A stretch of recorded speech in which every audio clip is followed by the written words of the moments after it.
Jodak ma Busia bende ogolo pachgi ewi okang' mar od bura mamalo ma thicho oko jalup jatend piny Rigathi Gachagua ka giwacho ni gitimo kamano kaluwore kod dwach jopiny, kaluwore kod chenro mar kawo pach jopiny. Sisi tunateseka kwa sababu ya viongozi.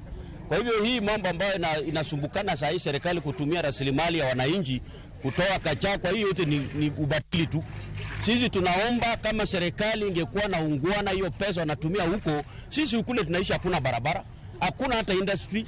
Tumejengewa kule kaliwa nini ya Mkura huko, ile soko ya muhogo. Miaka 50 mpaka leo tunalima muhogo inaoza kwa shamba. Na hii pesa wanasunguka hapa tukupeana watu kwa sababu ya participation. Hiyo ni kuharibu mali ya Kenya. Hiyo ya kuimpeach Gachagua mimi kwa upande wangu ndaipinga.